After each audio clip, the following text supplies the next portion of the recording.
Wow. Super good stuff. Yeah. So that's my background. But economics is a bit complicated because it's based on kind of empirical beliefs, really, that people are rational and that they are well informed and that markets are efficient and that markets should come to an equilibrium, for which there is no proof. It's not like a natural law that it should be like that.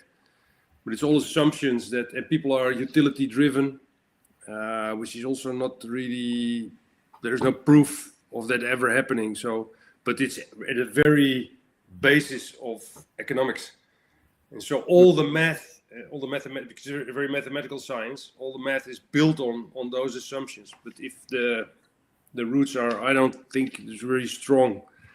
So there are some initiatives already for basing economics also on complexity science, like more like processes and like steady states instead of equilibrium, which is much more, I think, valid in the long term, because then it's more connected to what's actually happening, and less dogmatic, I think. So but anyway, so this is my small contribution. So I did not yet show you my thesis. Then you haven't seen it. No. The title of the let me get a copy. That's very motivating for you. Yeah. Hold on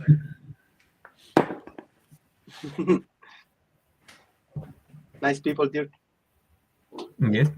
Yeah, he's a nice person. How to send the wine? Yeah.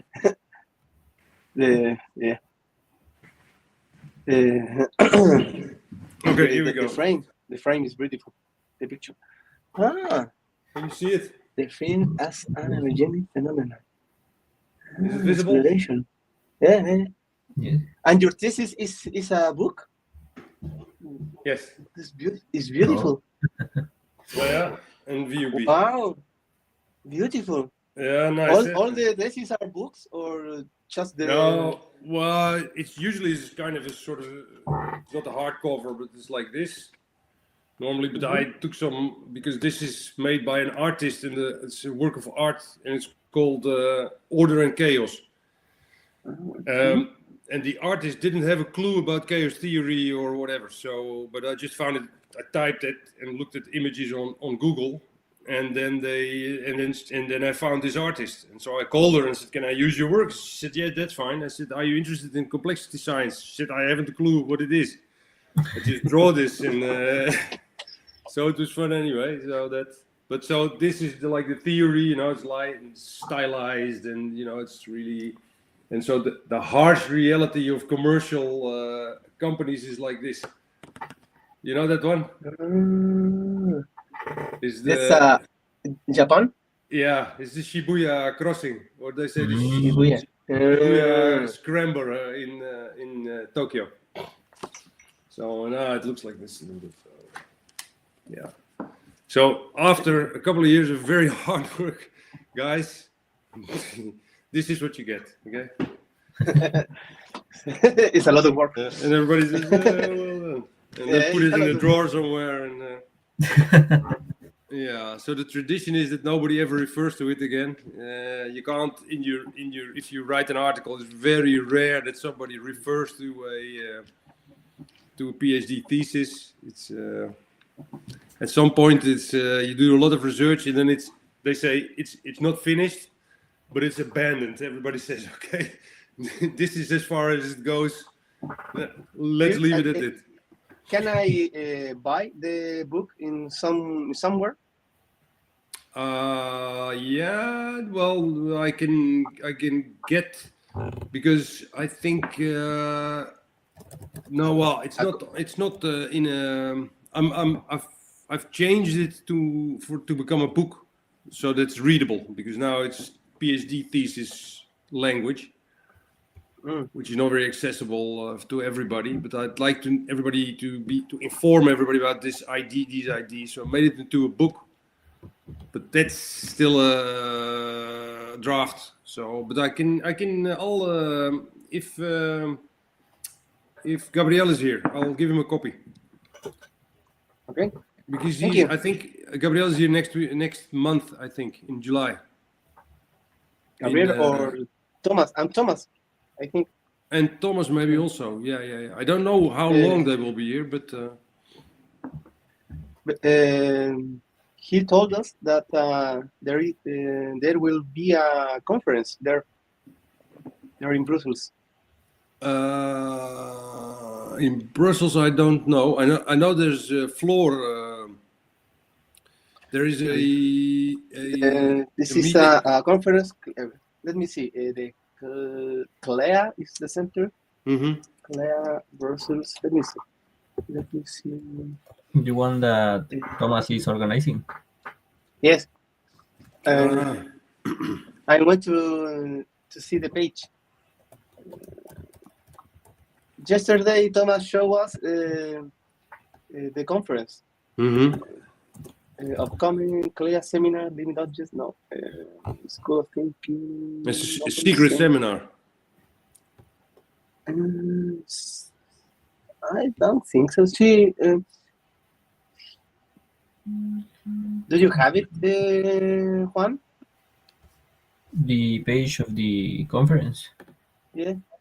No, that's why I'm It's trying a quantum conference or quantum technology or something.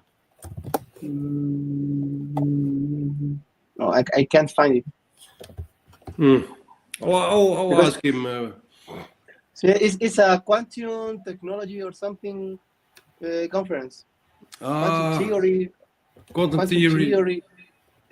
conference or something. Okay. I can remember. Yesterday, Thomas showed us. Okay. We have a class, and the main topic are the events, the scientific events, and the difference of the conference, the seminars, the symposiums, and all that topic or events. Yeah. So, what is the objective of each kind of event? Yeah, what kind? Very, very interesting because in my professional life, I have been in conference, but not scientific conference. Yeah. It's more like commercial.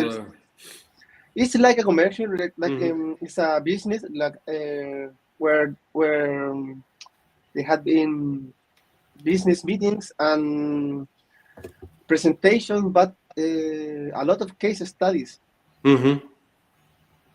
Okay. With case studies, not paper or scientific publications. Okay.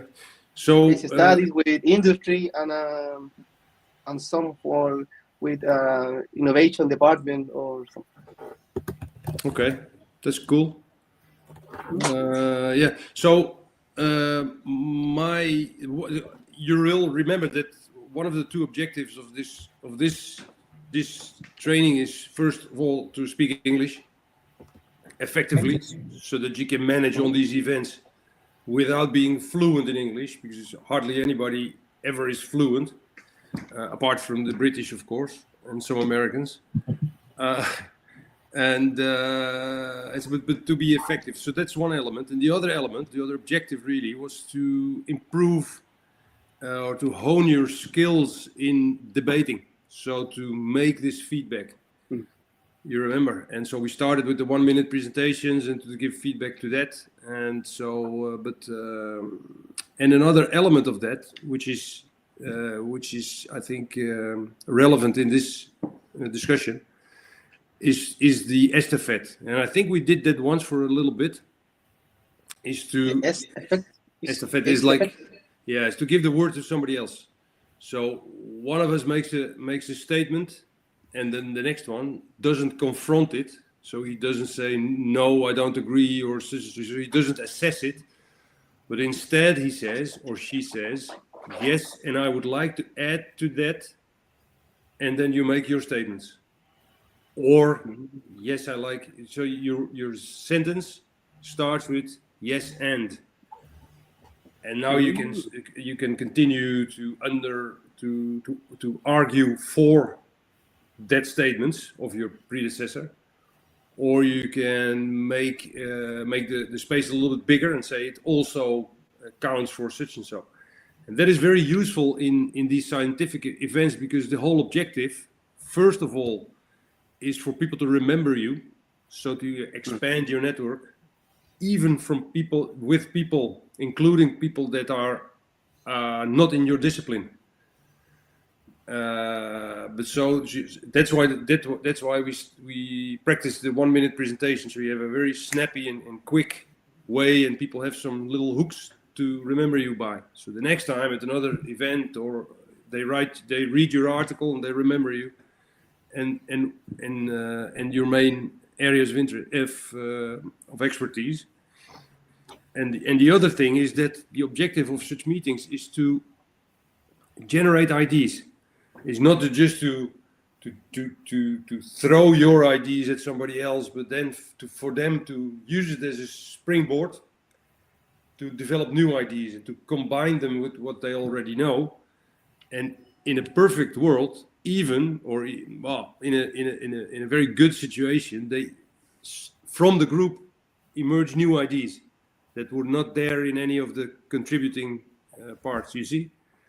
And so that's why it's really important to not confront in those discussions and start to assess what the other says. Yes, but I think it's different, and not in that way, but to build on what another person says, and then everybody can decide which are the good ideas and which are not so good ideas. But if it's a positive atmosphere and you build on other people's ideas, then it generates much better ideas. You see. And so I think we practiced that in a second session or something for a little bit. I think the one where Thomas was also present for a little bit. Yes, I remember. Yes. And so what we could do now is I promised to send homework, but I didn't, because I reread the WhatsApp exchange, and we had discussed robots and the 3 laws of robots. I don't know. Did you manage to take a look at this Wikipedia page? Yes, Yes, I read the Wikipedia page. I didn't read the book. No, not the book, just the page. No, but I didn't in my life. I didn't read the book, but I watched the movie from yeah. with Will Smith. Yeah. It's very interesting also. Yeah, it's nice. It's this guy, this Asimov. He's a little bit. He's a Nobel Prize winner quite a long time ago, but only on science fiction literature at the time. But he was a very smart guy. He made very nice assumptions or propositions for how to deal with the robots. Have you taken a look also, Juan? Yes, I took a look at the. Okay.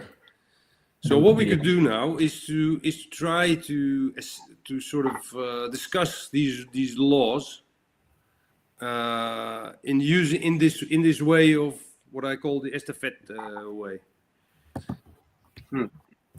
And so, tell me again, what are the 3 laws of robotics according to Asimov?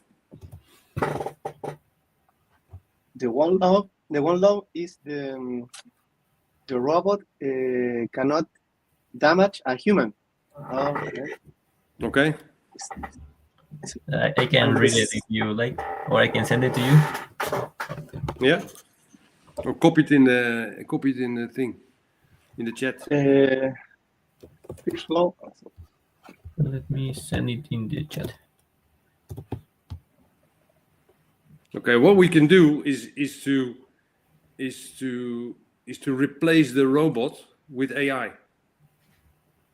Maybe it makes it a little bit more relevant to this moment. Okay, a robot, artificial intelligence, may not injure a human being or through inaction allow human being to come to harm. Through inaction. Inaction seems like if human if a human are in danger, the robot need to do something to save the life of the human. That it cannot be in action. That's his level. Yeah, or I think what is intended is that let's say that a tree falls on a person and a robot can help it, but if he does not act, the tree falls on the person, so he must act to do that. Yeah. So if he knows that a person can, so if the AI of the robot knows that the person can be harmed by some action of somebody else or by his own actions, then he must intervene. So he cannot do nothing. So it's either to act to save the person or to not act to save the person. Yeah. So how would that relate to? Okay. So let's go to the second one. The robot must obey orders given it. A robot must obey orders given it by human beings, except where such orders will conflict with the first law. Yeah. So I Must obey the orders. Yeah. So I instruct the robot or the AI to kill somebody else. So I instruct him to cut the tree. So he cuts the tree. That's fine. But now I instruct him to kill somebody else, and then it cannot happen because of the first law. Yes. Yes. The third law: a robot must protect its own existence as long as such protection does not conflict with the first or the second law. Yeah. So if the robot itself is in danger, and it must save itself under the condition that no human being will be harmed by that action to save itself. Or that he's disobeying an order because it says that it does not conflict with the second law. So if a human being orders the robot to kill himself, then the robot should obey. That's why I understand. Yeah. Also, yeah. Oh, So now, interesting. If you say to a robot or AI to kill itself, the robot must do it. yes. To also the destruction. To destruction is Unless the person would be harmed by it. Okay. And so there's a paradox there. Because and maybe that's an interesting topic, because what happens if the robot has a choice. So there's one car go with 5 people, and there's another car with 2 people, and they're driving so that the people will be killed. They're driving to a wall, and the robot can save one of them. He's not complying with these laws because his inaction is the second one. He chooses one. Let's say he chooses the car with 5 people, but then he is inactive in regards to the other car, and so due to his action or his lack of action, 2 people are killed. What do we do? I think the robot is like the science fiction. They make an auto-destruction and explode. I don't know. In all the movies, the robot with all the paradox, self-destruction. Yeah, but okay, but I mean, he's just, he's in this situation. He gets in this situation, and he sees 2 cars, one with 5, one with 2 people, and he has to act or not act. I think if the robot have a logical mind or a logical in artificial intelligence, because I don't think it have a AI. mind. Uh-huh. And the Yes. robot, if the AI is logic, the robot must save the more people. The option where the robot can save more people than if the robot see two options, and in one option the robot see two people safe, and the other option see one people safe. The robot take the second option because they must say two people. I think. Okay. What do you think, Juan? I think that first these laws, I think, were conceived considering that the robots that would be created will have like a conscience of themselves or some idea of what it means to, I don't know, to harm or to injure or to preserve oneself. So like Felipe said, if this AI is like, let's say, for pure logical reasoning, it depends on the depth of the reasoning that we give that AI. Because let's say in a simple level, the correct option will be to save the more people, regardless of I don't know, the condition of the occupants of that cars. Because we could say, I don't know, in the two people that are in the other car are two kids, and the five people in the other car are five old people. I was saying that it has, I don't know, that one should be safe over the other. It's just that maybe there are other factors that AI may consider to take a decision than the number of people, and it's it's like a conscience that AI should have to make that decision. Yes. Yeah, I agree. And the thing is that you can tweak, as you said, with the five people can be there can be kids in that car which are more valuable to the future of humanity. So they might you might want to save them, but then again the Pope can be one of those two people. So then you might want to save the Pope because he's very important to many people. Or maybe not the Pope, but the mayor of a big city, or maybe not the mayor of a big city, but the mayor of a small city, or it may be your neighbor. So where is now? So how do you decide? So what is the in a second? And so yeah, what do you think, Philippe? It's interesting.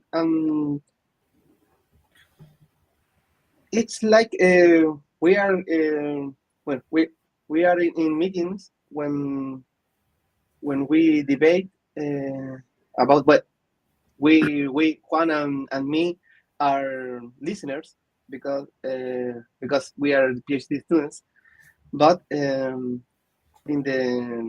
that meetings the academics people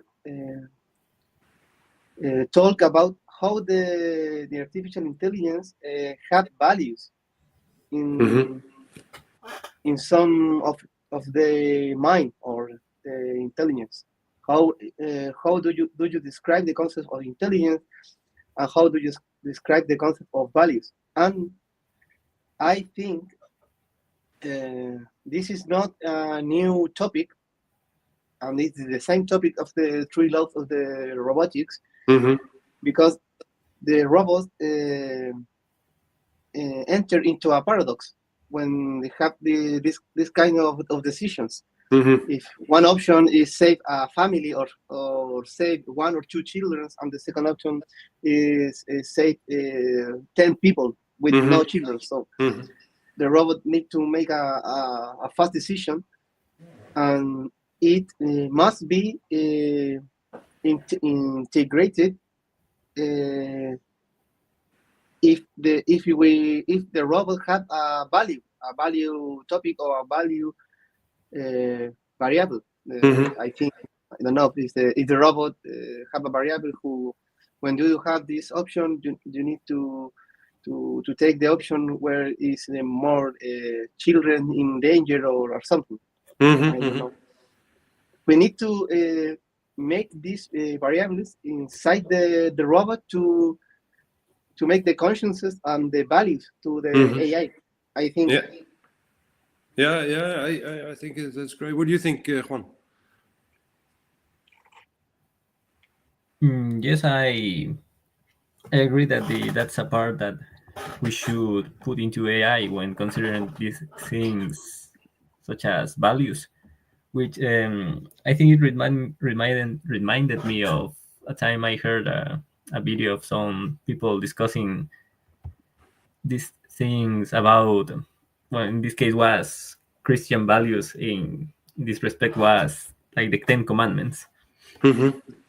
And it was actually pretty interesting because it said, for example, the commandment that says do not kill.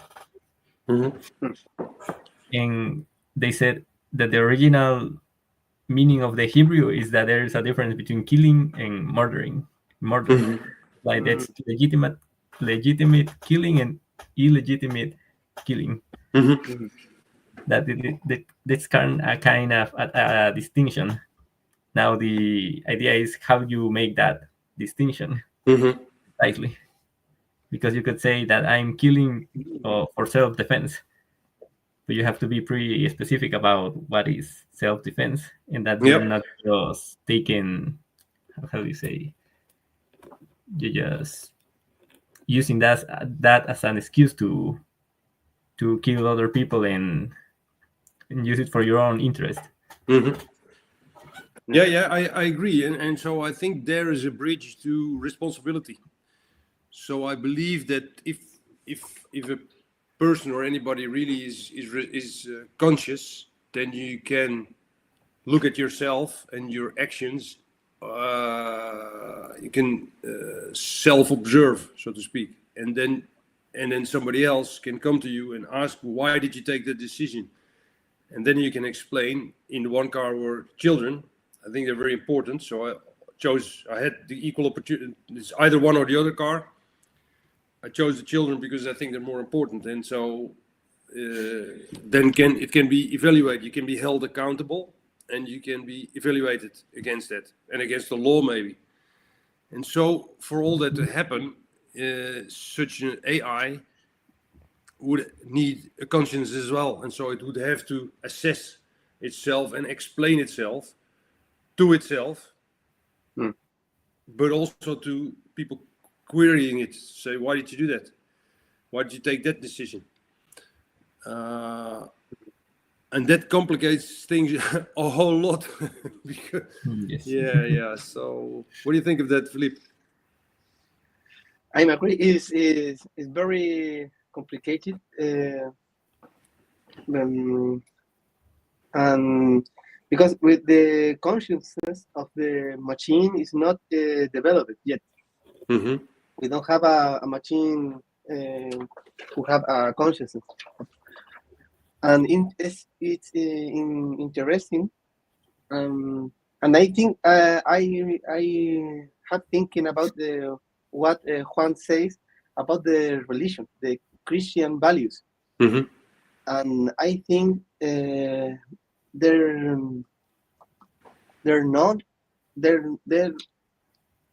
will be, or I think there must be a statement or international statement or international consensus about what the AI must do and what things must not do. I think the AI or the general AI don't must have religion values, but because these values must affect other religions, and they have more strict and make danger or with other people. I think if we make a general intelligence or artificial intelligence who have power in decisions, political decisions, I think, or economical decisions, that AI can take or must have a decision based in a religion, I think. Yeah, that's very good. Yeah, I agree with that because I think you cannot make like subsets for Christian people and then another subset for Chinese people and then another subset for different cultures and backgrounds and so it has to be all encompassing in that sense. What do you think? And AI, it will be in conflict. Yeah. With your values. Because now you will have an Islamic AI and a Chinese and Buddhist AI and I don't know, maybe even So this, and it will be very strict. An AI is not tolerant to other opinions. If you train it for one belief set, then that's how it acts. Yeah. So what do you think, Juan? Yes, I agree that it would be pretty complicated. Well, the first step would be to develop something like a set of principles that could be applied across cultures that we could agree for our people. So that reminded me of something I read a long time ago that was people like proposing different laws of robotics because I think that these laws take the idea that robots already have some kind of conscience or self, how do you say, observation or self-reflection. Yes, and the ability to carry themselves on the world individually without the much aid from humans. So one of these laws that the new laws that people were proposing was that robots, or in this case AI, are tools, and the people responsible for these tools are humans. The people that should be accountable for the decisions that the AI takes are the humans that made them. So that's one of the things that I remember, and I think it's pretty interesting because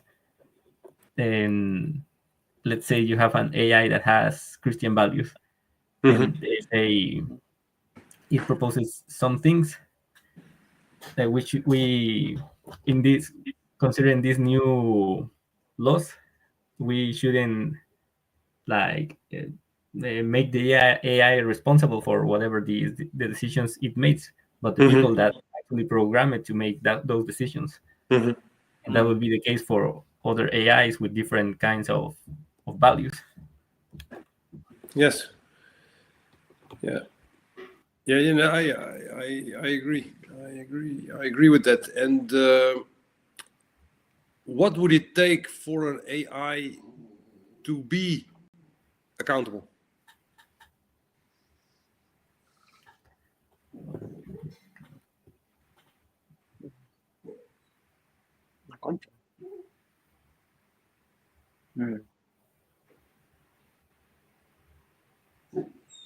How accountable, like a metric? Yeah, to be responsible for its own actions instead of, because I agree with Juan. I mean, as long as it's not conscious of its own actions, it just executes what people tell it to execute in a way. It's a bit more indirect than that, but then people are responsible. And only when it is itself developing itself in a way, then can the AI be responsible for its own actions. Yeah, I agree with that. If the AI don't have consciences, cannot be responsible of their own actions. It's the human responsible of these actions. Yeah. Hmm. But are the human owner of the machine, or are the human the coder of the machine? If I make a AI and a robot or a robot, and I sell it to somebody, and the owner of this machine says or make an order to kill somebody, but did not affect the tree loss, I think.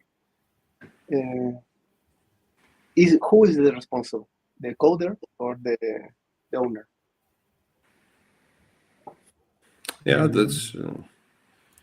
Well, I would say that the responsibility of the coder or the maker of the AI should be like giving the tool and showing or making made people understand the limitations of its tool. So whatever the owner, let's say, or in this case the user of the AI uses it for, it's you in that case it will be the responsibility of the owner, let's say. That is what is the case currently with Facebook and WhatsApp and whatever. All the big And tech. and I mean, they say ChatGPT we're just a platform, and it's up to the users how they use it.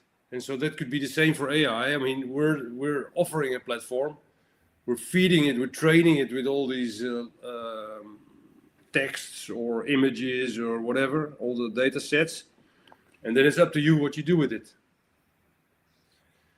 So, is it the same thing? Yeah, but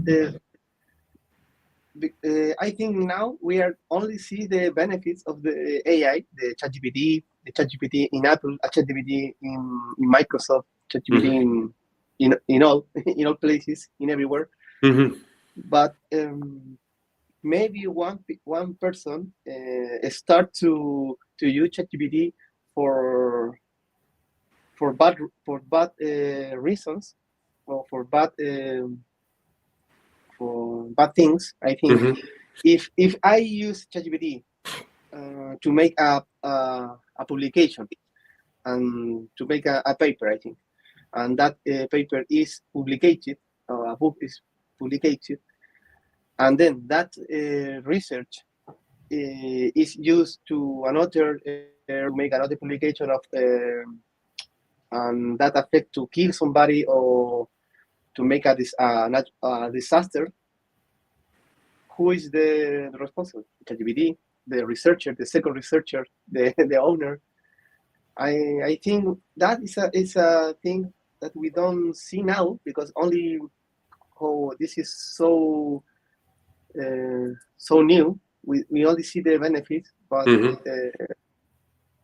mostly in few years we must see the bad things, or the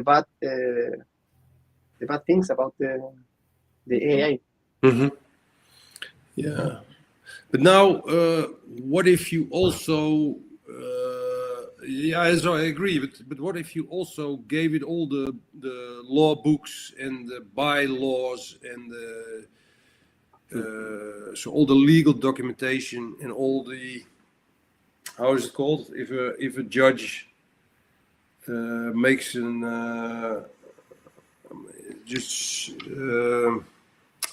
makes a decision, so he did well the legal trials, in the courts of law. So if that's also part of the data set, then this AI is knowledgeable of what is allowed within the law.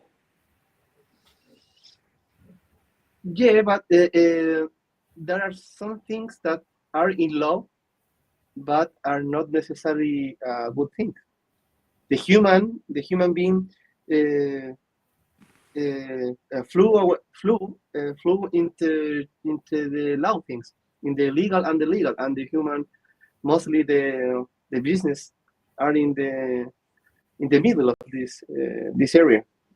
So if AI can see the how do you say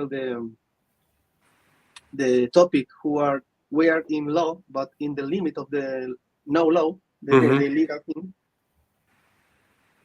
you can do it. If you set the data set to make it the limit. But if everybody stays within the bounds of the law, where at least there are no illegal or criminal activities. But you can do it something illegal, but it's not necessarily a good thing. Yeah, that is important of the value of the AI. Yeah. So there's no ethical value apart from the legal bit. Yeah. Okay. What do you say, Juan? Yes, I would say that I agree that giving AI just knowledge of the law wouldn't make it like let's say a wise AI. Because we have, I don't know, the rule of law, and let's say the rule of ethical values or moral virtue that sometimes isn't codified in law. So, for example, I don't know if you said you can kill someone. It says in the law that you can do it. You can't do it. And let's say we give AI that knowledge that you can kill someone because in the law it says you can't. But as in all types of law, you can search a way to work around that limitations. We find a way that you are not breaking the law. It's like so you kill somebody, or the AI kills somebody that was passing by your house, and then you ask it is responsible. So you ask it, why did you do that? And say, it looked like a burglar to me. He might have invaded my house, so to protect my children, I already killed him as a preliminary action, as a first action. Yes. Which is kind of okay if had he done the deed, but yeah. I think it's like the plot of the movie that it's based on the story of Isaac Asimov, a robot movie.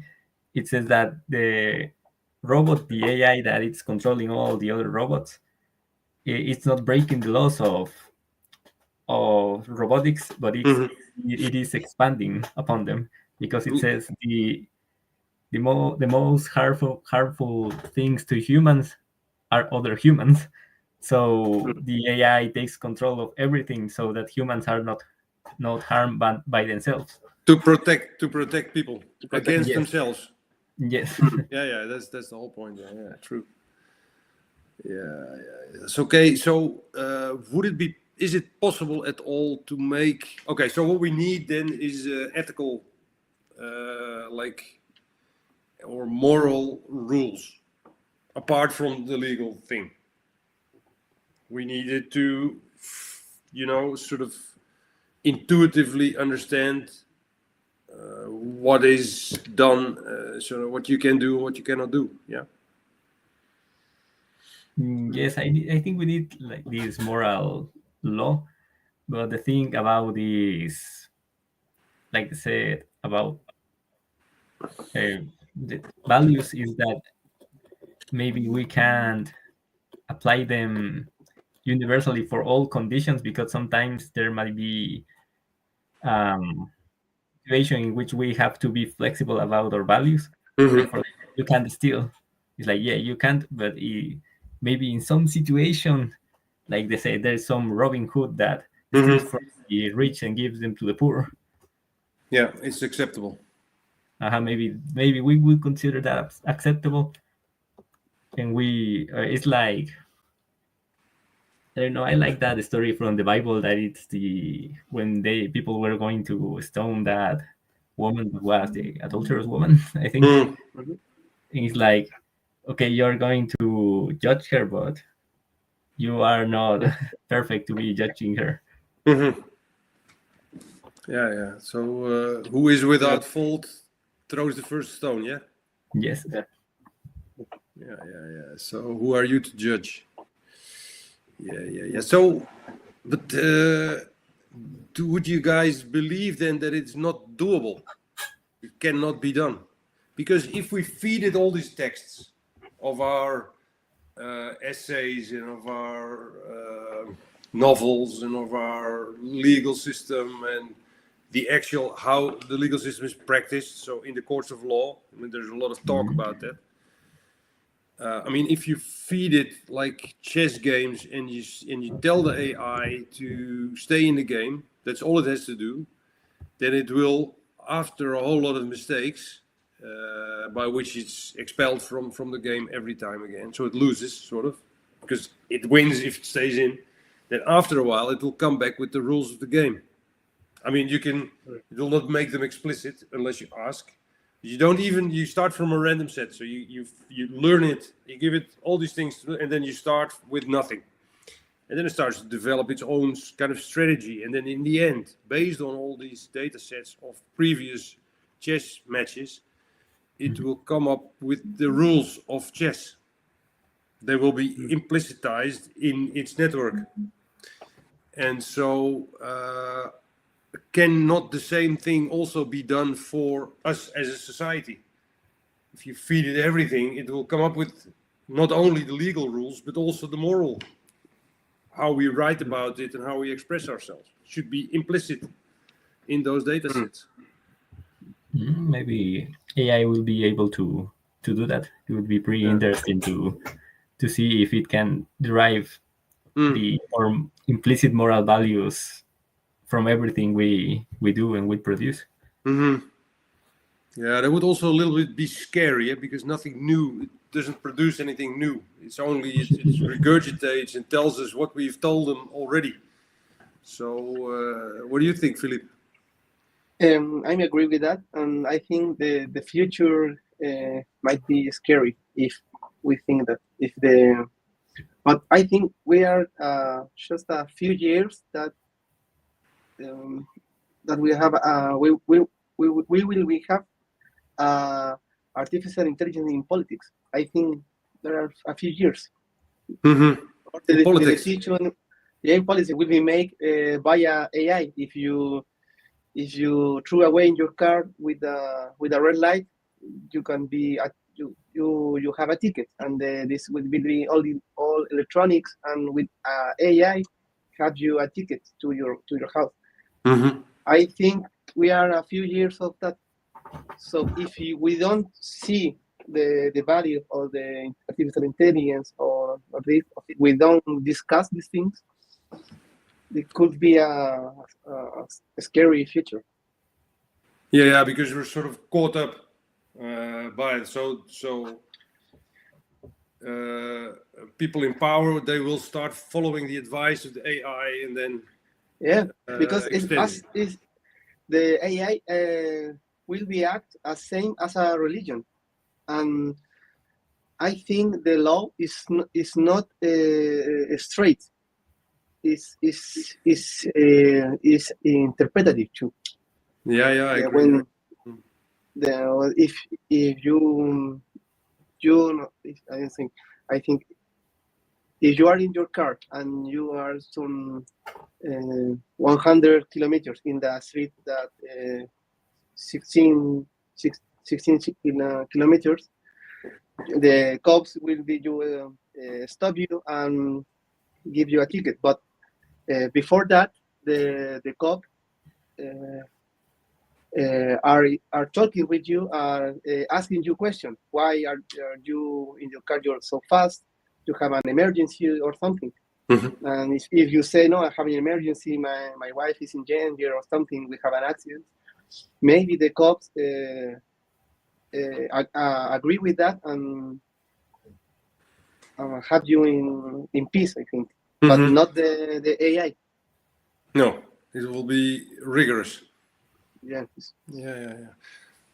Okay, what I agree with that, and so there's no room for tolerance or any space of elbow room, as they say in English. There isn't.